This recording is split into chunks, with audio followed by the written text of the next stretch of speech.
So in today's vlog, it's all about mastering and mastering misconceptions.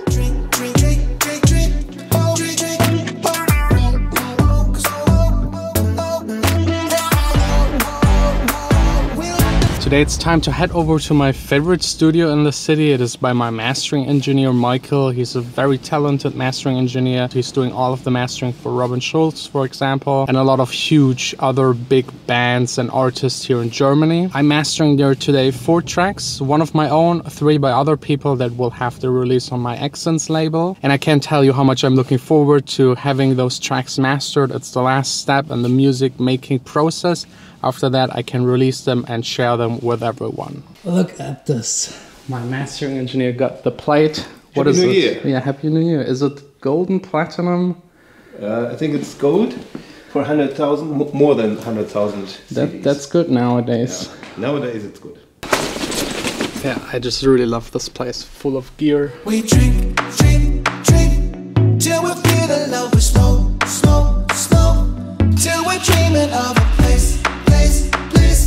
We can get away and talk about our life together, how it's gonna be. Okay, we're all done mastering, and since I'm here at a mastering engineer's studio and I have someone really professional to talk about mastering, why not clarify some of the misconceptions about mastering? That's one thing some younger people don't know about mastering, so they were wondering about what is mastering. It's not putting together all the tracks together and putting the effects on top and making the EQs for the tracks. This is mixing. It's not mastering. Mastering is polishing. Of course, there's stem mastering. It's a kind of mixing. You have several groups, something in between mixing and mastering, but the normal mastering is a stereo mastering. The mix is already done in another studio, and I'm polishing, I'm putting it onto another level. I make it brighter if it's necessary, or fatter, or louder and wider. These are the points for mastering and not mixing. Should people master their own songs? Is it something that you would advise? I always tell people, if you have no budget and you have no idea what's going on with in the future, and you're just trying something in the market or to try to get contacts and so on, if you have the tools and if you have if you know a little bit about mastering, so do it by yourself, because mastering is a quite expensive thing. But if you have some reason for the next step, for the next level, and you're hopeful that it makes sense, and then it makes sense to spend money and then go to a professional mastering studio. So you have both worlds, the cheap world, just to try to make something for you, for the first steps and so on. And then when it's urgent, go to a professional mastering studio. And what would be, in your opinion, like the biggest mistake that mastering people do, or that unprofessional mastering people do? What's like the biggest no-go? One no-go is to make the mix too loud, because some people don't hear the disadvantages like distortion or like I call it flattering. I don't know if it's the right word, but they will get it. Sounds like a very fast pumping. It's like, and this is comes from the limiters. And if you have no idea about limiters, don't touch it. So this is one mistake. It's not always the biggest mistake, but this is a typical mistake. Thanks a lot for your wise words. Thank you. Now let's get something to eat.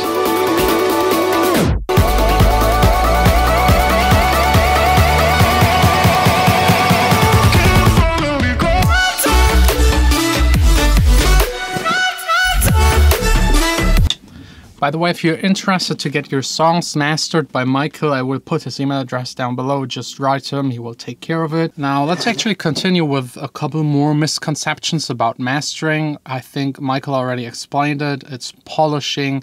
I always say it's like a frame for a picture or a painting. It's still the same, but the frame is there to just make it ready for release, to actually put it on the wall, get the music out there.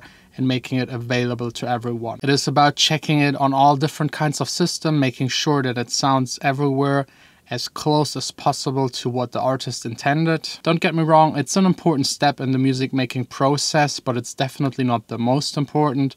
First comes your music, the melody, how catchy it is, the chords, the singing, the mixing, the EQing, the arrangement, everything comes before the mastering. It's just really like the last final finishing touch. There's also no real way back once a song is mastered. That's it. You don't change anything about it. If you want to change something, you have actually to master it again. Another big mistake is how people treat their mastering chain while they're mixing, while they're constructing the song. A lot of people have already mastering plugins on there, multi-band compression, EQing. All these kind of things do not really matter. I wouldn't put them onto the mastering chain while you're mixing, because for example, if you raise everything by 4 dB in the high frequencies, then you have to reduce 4 dB in the high frequencies and all other elements to get it to a normal sound. So don't have these kind of fancy things on your mastering chain. Keep it really simple. Me, for example, I only have a compressor on there, a very simple SSL compressor doing maybe 1 or 2 dB of gain reduction, just to have this typical electronic pumping sound that I really like to have on my songs. It's more a stylistic choice than a mastering choice actually, so I leave it on whenever I bounce it out for the mastering. And the second plugin I have on my mastering chain is actually just a limiter, and it's not doing anything at all. It's just there to pick up the very, very high strong peaks to make sure everything is below 0 so that nothing is clipping. But I actually don't use it to generate loudness, because if I would start doing that, it would just squeeze the entire sound together, reduce the dynamic range. The kick will be a lot quieter, the snare will be a lot quieter, and then in my mix I would actually have to turn them up to compete with the other elements. And once you remove the limiter and send it to the mastering engineer, it's a completely different song, because these things are not getting pushed anymore that hard. So if you know that your song will be anyways mastered by someone professional, just have as little as possible on your mastering chain. Don't be fancy there. It's not where the song is actually made.